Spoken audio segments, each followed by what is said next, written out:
J'ai pas besoin d'un Kevin dans ma vie. Salut salut. Me revoici avec un nouveau bilan culturel du mois d'octobre. C'est parti. On va commencer avec les films. Tout d'abord, j'ai regardé Lion, qui est un film oscarisé. C'est l'histoire d'un jeune enfant indien qui va se faire adopter par une famille australienne, dont la mère est jouée par Nicole Kidman. Et en gros, c'est un film qui va raconter l'histoire de ce jeune indien quand il va devenir adulte et qui va vouloir chercher ses racines, chercher sa famille, son village, chercher d'où il vient. Et c'est un film que j'ai trouvé super touchant et assez intéressant quant à la relation enfant-parent, parce qu'on voit que le personnage qui est joué par Nicole Kidman est assez ouverte face à son enfant, a énormément, enfin elle veut que son bien, vraiment elle est trop mignonne, enfin je pense que c'est la mère que tout le monde voudrait avoir. Et elle a toujours été, comme je disais, assez ouverte sur le fait que son enfant est adopté et si jamais il a des questions, il peut venir la voir et tout ça. Néanmoins, l'enfant n'en avait pas conscience. Enfin, l'enfant, le jeune adulte, quand il est devenu adulte, il n'en avait pas conscience. Et je trouvais que c'était assez intéressant aussi sur le rôle d'une mère qui, avant d'être une mère, c'est une personne humaine en fait. Et souvent, j'ai le sentiment qu'on l'oublie un peu. Que, en tout cas, l'enfant pouvait aller la voir pour justement lui poser des questions et lui dire qu'il avait envie de savoir d'où il venait. Ce qui fait que ce film sur cette quête de ses parents biologiques était vraiment super touchant et trop mimi. Enfin, j'ai pleuré et tout, c'était super fort. Je trouve que c'est vraiment un film qui a énormément d'émotions et qui te fait ressentir vraiment beaucoup de choses. Ensuite, un film un petit peu plus chill, j'ai regardé Jason Bourne Héritage. Alors Jason Bourne, tu connais très certainement la saga, c'est avec Matt Damon, en gros une espèce d'espion qui va se battre contre son propre camp parce que son camp a envie de le tuer. En gros, c'est ça. Et là, c'est avec un autre acteur, enfin, c'est la même histoire mais avec un autre personnage, cette fois-ci joué par, je ne sais pas son nom, mais c'est le gars, c'est Hawkeye, œil de faucon dans Marvel. Donc déjà, moi l'acteur, j'adore. Donc j'étais grave contente. Et en fait, normalement, les Jason Bourne, je suis vraiment pas fan. Enfin, je trouve ça un peu nul. Et je sais pas si c'est à cause de Matt Damon, je pense pas. Je pense juste que c'est à l'époque, les films qui ont été faits, enfin vraiment, c'était pas ma came. Je me souviens que j'aimais pas du tout. Et j'étais un petit peu. J'avais un petit peu un préjugé face donc à Jason Bourne Héritage. Je me disais qu'il allait être aussi nul que ceux d'avant, du moins selon mon point de vue. Et j'ai été agréablement surprise. Juste avant, j'ai regardé Jason Bourne normal, le premier. Et vraiment, en fait, je comprenais pourquoi j'aimais pas. Enfin, vraiment, je trouvais que c'était. En fait, comme je suis une meuf, assez souvent, je veux m'identifier dans le rôle de joué par les meufs. Et en fait, dans le un vraiment, la meuf, elle est conne. Et enfin, en fait, ça m'agaçait quand je regardais le film, j'étais là, mais putain, t'es conne, tu vois. Et ça m'emmerde, en fait, d'avoir un personnage qui, je trouve, me ressemble, qui va être con, tu vois. Franchement, ça me fait énormément chier. Ce qui fait que je passais un assez mauvais moment, en fait, parce que t'as juste envie de. La meuf, t'as juste envie de lui dire, mais réfléchis un peu, tu vois, t'es grave débile. Et là, au moins, dans Jason Bourne Heritage, t'as une meuf, comme d'habitude, tu vois, t'as un petit gars, un espion, t'as une meuf, vas-y, petit rapprochement. Mais là, ça allait, tu vois. Genre, je trouvais que c'était pas trop dérangeant, que ça s'était fait assez naturellement. Et d'ailleurs, en fait, tu sais même pas tant que ça, s'il y a un rapprochement. Genre, ça pourrait très bien être de l'amitié en vrai. Enfin, ça ressemble plus à de l'amitié, tu vois. Donc, c'est déjà assez agréable pour ça. Et ensuite, la meuf est intelligente, tu vois. Elle sert à quelque chose. Elle est là, elle fait son taf, elle est bonne dans son taf, grave cool. En plus, même, elle va concrètement lui sauver la peau, donc c'est génial. Ce qui fait qu'au moins, c'était un personnage sur lequel je suis arrivée à m'identifier et je trouvais assez badass, tu vois. Donc, je pense que c'est aussi pour ça que j'ai pas mal aimé. Puis j'aimais bien l'acteur, ça doit jouer très certainement. Mais donc voilà, j'ai trouvé ça vraiment agréable, alors que je m'y attendais pas, donc contente.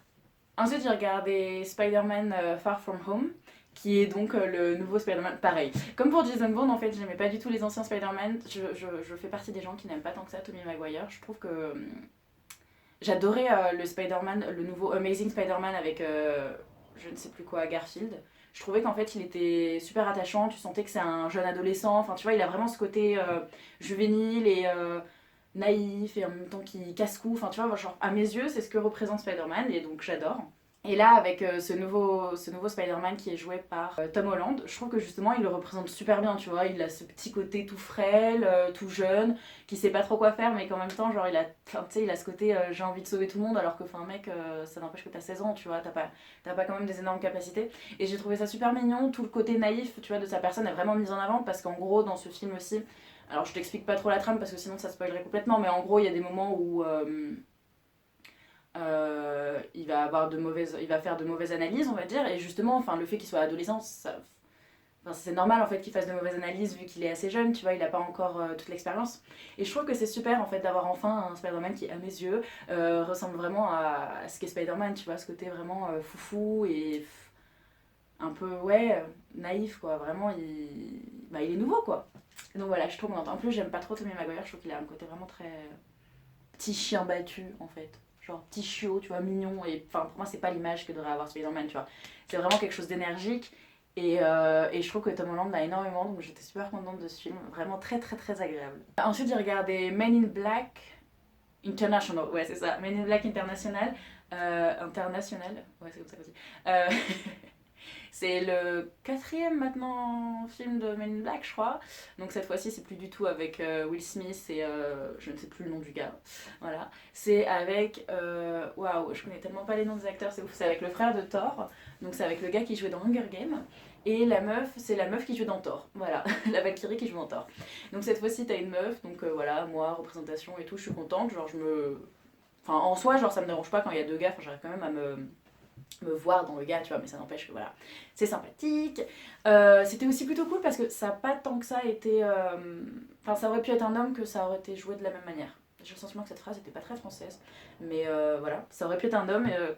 Ouais, en fait, peut-être qu'elle est française, je sais pas. Mais donc, le fait qu'elle soit une femme n'a pas tant que ça été. On n'a pas tant que ça joué sur cette corde-ci, même s'il y a un tout petit peu, tu vois, parce que Man in Black, donc voilà, t'es là, genre, ouais, t'es une meuf, on pourrait changer de nom. Mais voilà, il y avait juste ça. Sinon, ce qui me dérangeait un petit peu, c'est qu'au départ, son coéquipier, donc le gars qui jouait dans Hunger Games, au départ, est vraiment très très con. Mais vraiment, genre, très con, et tu te dis, enfin, c'est un petit peu facile, je trouve, que de vouloir montrer un bon personnage féminin en baissant un personnage masculin. Tu vois, je trouvais que c'était un petit peu trop facile comme outil scénaristique, mais au final, tu comprends pourquoi il est con, donc ça passe. Et puis, il est pas si con que ça, en fait. Enfin, à la fin, tu te rends compte quand même qu'il a des capacités et que voilà, tu vois. Donc ça va, au final, genre, c'était assez agréable, et puis tu comprends, t'as une trame, enfin, c'était plutôt cool, je suis pas mal contente, c'était sympa. Et ensuite, pour finir dans les films, je suis allée au cinéma, j'ai regardé Maléfique 2. Alors, je crois que. Je sais plus ce que c'est le titre. Maléfique, la sorcière, un truc comme ça. Bref. Alors, si tu connais pas Maléfique, c'est l'histoire de la méchante dans La Belle au Bois dormant. C'est joué par Angelina Jolie et c'est sorti il y a quelques années. Le 1 est sorti il y a quelques années. Et en gros, le 1, ça raconte justement l'histoire de comment elle est devenue méchante. Le film est génial. Le Maléfique 1, vraiment, c'est un bijou. T'as des petites musiques de Lana Del Rey magnifiques. T'as Elle Fanning, toute mimi, tu vois, qui joue la petite Aurore et tout, c'est grave mimi. Et donc le 2, t'as une nouvelle méchante qui est Michelle Pfeiffer. Alors concrètement, j'ai largement préféré le 1. Je trouve que le 2, il est lourd. Vraiment, enfin moi il m'a fait chier. Enfin oh là là, il m'a agacé. En gros l'histoire, c'est t'as Aurore qui va se marier avec Cédric, il me semble que c'est ça son nom. Et la mère de Cédric est pas contente parce que elle a pas envie d'avoir Maléfique dans sa famille. Donc en gros c'est ça l'histoire et tu comprends que la meuf elle est assez badass quand même et qu'elle va essayer de buter Maléfique, tu vois. Donc quand même un bon niveau. Néanmoins c'est vraiment très très très fatigant en fait. Le rôle d'Aurore est relou as fuck. Enfin la meuf elle sert à rien, tu sais, enfin elle est là, enfin vraiment genre le stéréotype de la petite princesse qui sert à rien et qui va se faire protéger par sa mère, c'est déjà ça, mais tu vois c'est un peu relou, enfin moi ça m'a saoulé quand j'étais dans le cinéma, j'étais là mais bute là, mais qu'est-ce que tu fous. Il y avait des moments où tu sais t'as la meuf elle est proche du bord, tu te dis quand même c'est faisable, tu vois, mais non personne ne le fait, donc très agaçant. Pareil, t'as la petite Aurore à un moment qui est là, non, sauvons-la et tout. Bien entendu, comme elle fait ça, bah t'as l'autre qui en profite pour faire une merde. Enfin bref, c'était vraiment assez lourd à regarder, moi ça m'a saoulé. Après j'étais avec une pote qui a plutôt apprécié, donc au final bon c'est au goût de chacun j'imagine. Mais je trouve quand même que le 1 est vraiment là, tu vois, genre le 2 a été fait parce qu'ils se sont dit que ça allait bien marcher, et puis que voilà quoi, les gens qui ont vu le 1 avaient envie de voir le 2, mais ça vaut pas trop le coup. Donc voilà, si jamais t'en as vu aucun des deux, je t'invite à regarder le 1, car il est vraiment très sympa. Mais le deux ne vaut pas trop le coup. On va maintenant passer au podcast. Ça y est, maintenant, enfin, depuis que j'ai découvert le podcast, ça doit faire 6 mois. Les podcasts. Depuis que j'ai découvert les podcasts, maintenant, ça doit faire 6 mois, quelque chose comme ça. Et j'en dévore. Enfin, j'adore de ouf. J'ai regardé In Power, qui est un podcast fait par Louise Aubray, qui est une meuf qui a fait un compte Instagram qui s'appelle My Better Self. Et qui a une chaîne YouTube maintenant, donc voilà, elle a mis en place plein de projets, et maintenant elle a aussi son petit podcast. Et dans ce podcast, comme tu l'auras peut-être compris dans le titre, ça parle d'empowerment. C'est très très très joliment dit. En fait, ça parle principalement d'entrepreneuriat, de gens qui ont décidé de créer leur propre entreprise, soit dans la pâtisserie, soit sur YouTube, soit des chanteurs, chanteuses. En l'occurrence, là, je pense à Elogie. Enfin voilà, quoi, Louise... c'est bien ça son nom? Son nom c'est Louise Aubéry, je me suis trompée je crois. Je crois parce que j'écris pas super bien donc je suis peut-être plus sûre. Mais bref, c'est la meuf de My Better Self, j'espère que je sais bien Louise Aubéry. Et qui invite quelqu'un en fait qu'elle connaît assez souvent sur sa chaîne YouTube. Elle rencontre pas mal de pâtissiers et des trucs comme ça. Enfin, son compte est super... Sa chaîne, c'est ça le titre, le mot qu'on dit. Waouh, je ne sais plus parler. Bref, sur sa chaîne YouTube, c'est sympa, elle montre pas mal de pâtissiers et tout, et elle mange, enfin bref, ça donne grave la dalle, c'est génial. Ce qui fait que là, elle en rencontre pas mal, et elle leur demande un petit peu leur parcours de vie et tout ça. Donc c'est super intéressant, ça nous apprend, nous aussi, si jamais on a envie de faire quelque chose dans notre vie, d'avoir des projets, bon bah voilà, tu vois, ça nous motive et tout. Donc c'est super sympa, une petite discussion comme ça, c'est très agréable à écouter. Après, pour continuer un petit peu dans le même thème, j'ai écouté Vlan, qui est un podcast fait par Grégory Pouy, qui encore une fois parle d'entrepreneuriat et de marketing digital et tout ça. Cette fois-ci, il va encore une fois inviter quelqu'un qui est dans le domaine marketing, je crois qu'assez souvent quand même c'est sur du marketing, et qui va donc nous parler un petit peu de son travail. Voilà, principalement. Encore une fois, c'est une discussion assez agréable, c'est plutôt cool. Et voilà. Sinon, pour aller dans les podcasts un petit peu plus sociétaux, j'ai écouté Open Space Talk, qui à la base est un compte Instagram qui s'appelle Open Space, qui parle en fait de la discrimination au travail, tant de par le fait que tu sois une femme et que peut-être tu as vécu une discrimination style harcèlement, style on t'a considéré moindre que d'autres collègues, ou alors si jamais t'es musulmane et que par exemple tu portes le voile, donc voilà, ou alors t'es trans. Donc voilà, c'est principalement sur ça, même je pense aussi qu'ils ont dû s'intéresser au fait d'être handicapés. Et en fait, dans le talk, là pour l'instant, il n'y a que 2 ou 3 épisodes. Je crois qu'il n'y en a que 2, et plus l'introduction. Et les 2 talks, il y en a un en fait où c'est donc une femme voilée qui va un petit peu nous expliquer ce qu'elle a vécu au travail du fait qu'elle porte un voile. Et il y en a aussi un autre avec une femme trans qui nous parle pareil en fait des discriminations qu'elle a pu vivre au travail. C'était super intéressant, je trouve, comme j'ai jamais vécu ça, tu vois, je trouve que c'est sympa d'avoir ce genre de témoignages qui sont forts, tu vois, c'est quand même des gens qui se dévoilent un petit peu, tu vois, qui montrent leur vulnérabilité et les problèmes qu'ils ont pu vivre au travail, donc je trouvais ça super intéressant. Je suis très contente que des podcasts comme ça existent, donc je t'invite à les écouter. Et sinon, encore une fois, j'ai écouté des épisodes de Kif Taras, je sais plus du tout à combien j'en suis maintenant, mais donc Kif Taras, si jamais tu sais pas ce que c'est un podcast qui parle de racisme, qui est tenu par Rokhaya Diallo et Grace Lee, et qui va inviter à chaque fois une personne, soit une personne, exemple, qui fait de la sociologie, ou alors qui a fait des documentaires, réalisateurs et tout ça, qui va nous parler de racisme de par sa propre expérience. Assez souvent, c'est des personnes racisées, mais pas que, ça parle aussi de blancs. Et voilà, et donc ça va nous parler d'un certain thème. C'est super cool parce que c'est vraiment très vaste. À chaque nouvel épisode, ça nous parle d'un autre sujet. Donc c'est super intéressant à écouter et en plus c'est souvent assez agréable. Et même si le thème est assez lourd, je trouve que c'est fait de manière très légère, donc c'est super agréable à écouter. Alors on va continuer avec les expositions. Ce mois d'octobre, je suis allée au musée Marmottan. J'étais grave contente, c'est la première fois de ma vie que j'y allais. Alors c'est un musée qui est dans le 16e, c'est pas trop mes délires. En plus, c'est un musée qui est payant, donc c'est pas trop mes délires, mais donc je suis contente, j'y suis allée. C'est le musée donc Marmottan Monet, je crois que c'est ça son petit nom.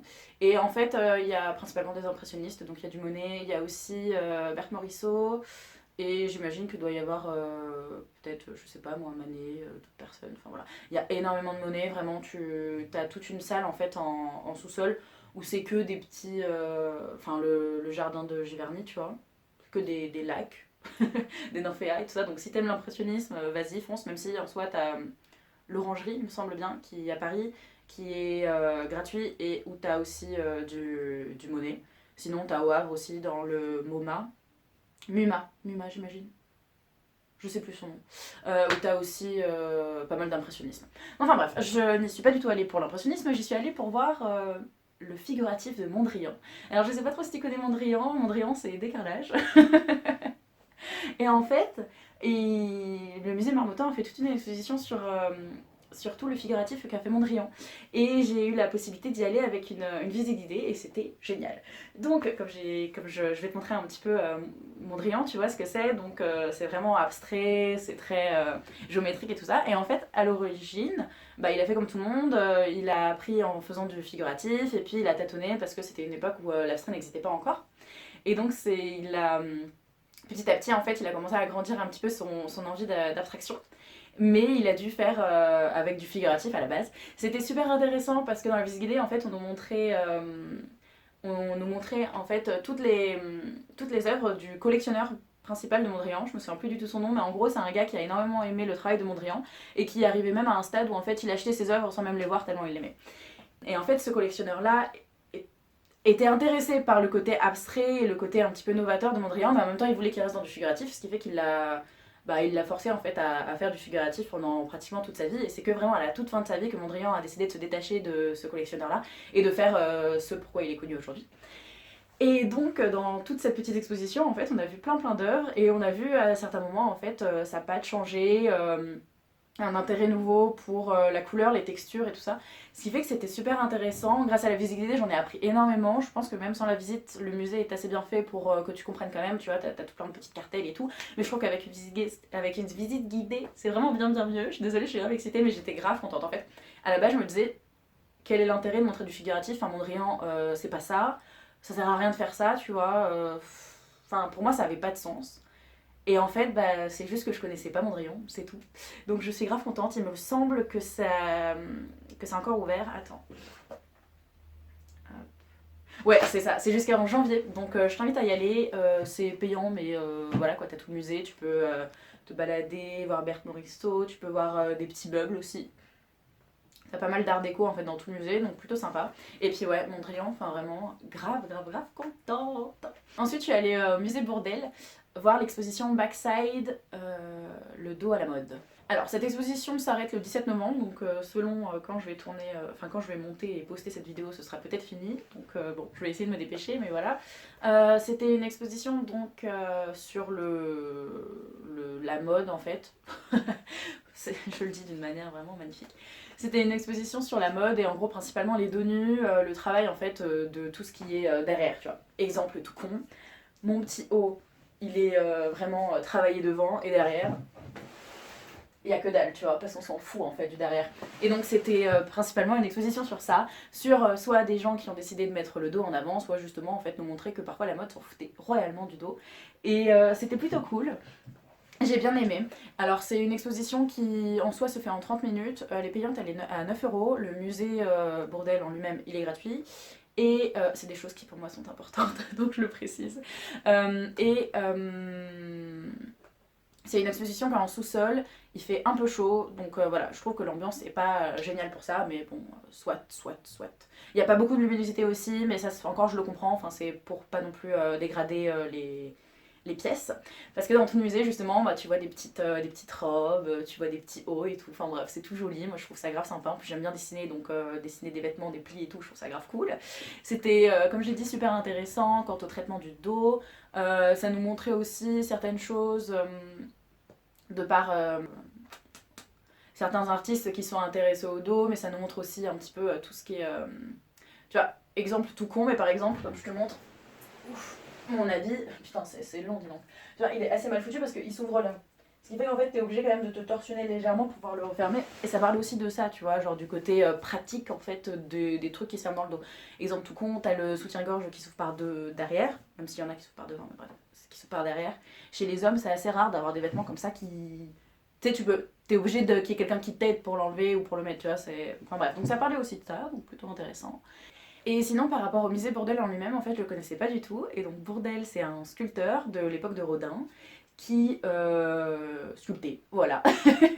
Et en fait, le musée Bourdelle, c'est son atelier et c'est super beau. T'as un petit jardin, bon, il pleuvait donc j'ai pas pu me poser et tout, mais ça doit être grave agréable. Et sinon, le musée en lui-même, il y a certaines salles, donc on voit un petit peu ses œuvres et tout, donc c'est sympa. Et sinon, il y a certaines salles aussi, enfin, t'as une salle là auquel je pense, où en fait, on voit le processus de la sculpture avec tous les outils, comment ils font. D'abord. En argile, en plâtre, et puis ensuite en cuivre, en bronze, machin. C'était super intéressant, je ne connais pas du tout en sculpture, donc j'ai trouvé ça grave cool. Donc voilà, je pense y retourner plus tard.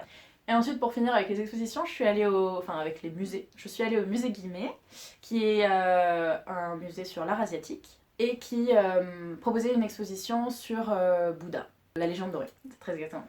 Alors cette exposition malheureusement est finie, je suis assez triste parce que, encore une fois, c'était gratuit, donc voilà, on pouvait y accéder comme on voulait, même je crois que même l'exposition on pouvait y accéder comme on voulait, et en fait j'ai pas passé un bon moment. Alors le musée Guimet, c'était la première fois que j'allais, j'avais pas mal envie d'y aller parce que sur YouTube il y a une meuf qui s'appelle Report Art qui fait des études d'histoire de l'art et qui aime beaucoup l'art asiatique et tout ça, ce qui fait qu'elle parle souvent du musée Guimet. Et bah, ça m'intéressait, donc j'avais envie d'y aller. Et au final, j'ai pas tant que ça kiffé ce musée-ci.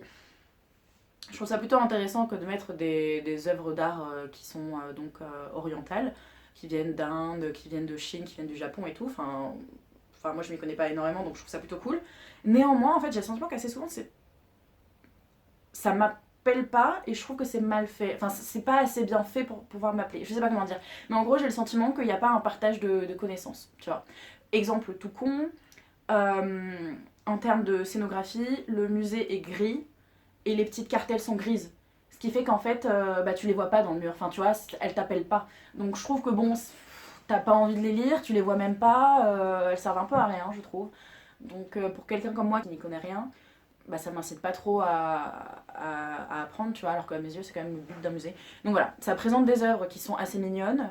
C'est mignonne, enfin, j'exagère un peu quand je dis ça, mais qui sont belles, tu vois, mais qui n'arrivent pas à me toucher. En plus, le musée en lui-même, donc il est plutôt gris. Je trouve que la luminosité, elle est pas ouf. Il y a que quand tu vas au 4ème étage où en gros t'as vraiment bien de la lumière et tout, donc là c'est joli, mais sinon c'est plutôt sombre, je trouve. Donc voilà, le musée en lui-même, j'ai pas tant que ça kiffé, mais je pense y retourner parce que, enfin, je sais pas, j'ai le sentiment en fait d'être un petit peu frustrée de pas aimer. Je me dis qu'il faudrait que je me force un petit peu plus. Voilà. Et sinon, l'exposition en elle-même, donc qui malheureusement est finie, mais je vais quand même te faire un brief topo. Encore une fois, c'est en sous-sol, donc c'est assez sombre. Et est-ce qu'il faisait chaud? Oui, il faisait un petit peu chaud, voilà. C'est des trucs qui, à mes yeux, sont quand même importants. Enfin, merde, t'as des gens qui travaillent sur ça. Faites bien votre taf, s'il vous plaît. Et bref, encore un truc que je trouve vraiment pas bon dans un musée, il y avait assez peu de bancs en fait. Et c'est quand même important qu'il y ait des bancs dans un musée parce que tu piétines, tu vois, tu réfléchis et tout. Enfin, c'est fatigant, tu vois. Donc ce serait agréable qu'ils mettent un petit peu des bancs. Je trouvais l'exposition sur Bouddha un petit peu longue. Il y avait un petit peu trop de monde, mais ça c'est normal, c'était un samedi, donc voilà, tu vois, c'est pas leur faute. Enfin, je l'entends. Mais ça fait que c'était assez dur pour moi aussi de suivre. Enfin voilà, t'avais plein de monde, tu te sentais obligé d'avancer et tout, alors qu'en fait, enfin, t'avais rien vu. Donc là, comment c'est foutu? En fait, t'as des affiches qui t'expliquent une partie de l'histoire de Bouddha. Et tu dois te lire tout ça, et ensuite tu vois quelques œuvres, et puis tu dois te relire tout ça. Enfin bref, moi c'est quelque chose qui, à mes yeux, n'est pas du tout ludique pour moi. Je pense que si j'avais fait une visite guidée, là j'aurais kiffé ma vie, mais clairement, mais c'était pas le cas. Donc voilà, j'ai été un petit peu sur ma faim. Franchement, je l'ai fait très rapidement parce qu'au final ça m'a saoulée, tu vois. Outre ça, ce côté vraiment, je trouve que, enfin, outre le côté culturellement parlant, j'ai pas trouvé ça enrichissant. J'ai trouvé qu'esthétiquement parlant, c'était assez beau. Les œuvres sont très très belles, donc j'étais plutôt contente par rapport à ça. Mais voilà. Bon, bref. Ah, d'ailleurs, backside, c'est ça. Voilà, c'était ça. Ça, c'est un petit photographe qui a fait des jolies petites photos. Voilà. C'était tout beau, c'était très sympa. Et c'est encore ouvert ou pas? Je me souviens même plus. Ah, et ça finit bientôt, donc voilà. On va maintenant passer au livre. Alors, ce mois-ci, j'ai lu qu'un seul livre. Vraiment, je ne me comprends pas. Normalement, je lis un petit peu plus, mais voilà, j'en ai lu qu'un, on soit. Donc, c'est Leyendas de la Alhambra, avec un magnifique accent, bien entendu. Et si tu veux continuer à entendre mon accent, je peux te faire aussi l'anglais, qui est Washington Irving. Voilà. Alors, c'est un livre écrit par un États-Unien, il me semble bien, un gars qui vient des États-Unis d'Amérique, et qui, en gros, s'est fortement intéressé à toutes les légendes, contes et légendes de Grenade. Et il s'est servi de toutes les archives qui étaient disponibles dans des bibliothèques et tout ça pour pouvoir écrire un livre sur des contes. Chacun se passant à Grenade, c'était super sympa. Voilà. Alors c'était en espagnol et c'était un espagnol super simple, donc voilà, si jamais tu apprends l'espagnol, que tu as un niveau B1, B2, même C1, C2, même côté bilingue, bon bref, tu vas y arriver, tu vois, c'est vraiment pas très dur. J'étais super contente parce qu'il y a des moments où il parle d'oiseaux et tout, et donc j'ai appris des noms d'oiseaux, sans aucun jeu de mots, et de temps en temps ils le redisent, ce qui fait que c'était plutôt cool pour mémoriser, mais voilà, outre l'aspect... c'est cool, c'est en espagnol, ça me permet d'un petit peu apprendre l'espagnol et tout, ça va. Les histoires étaient grave cool, enfin, c'est des petits contes qui sont super agréables, super sympathiques. De temps en temps, en plus, ils se croisent un petit peu, en fait.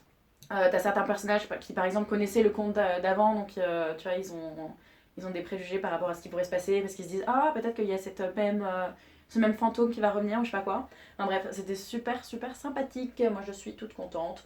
J'ai souvenir d'avoir bien aimé la fin, pourquoi? Ah oui, dans la fin ils disent qu'il reste encore un trésor à Grenade, donc plutôt cool.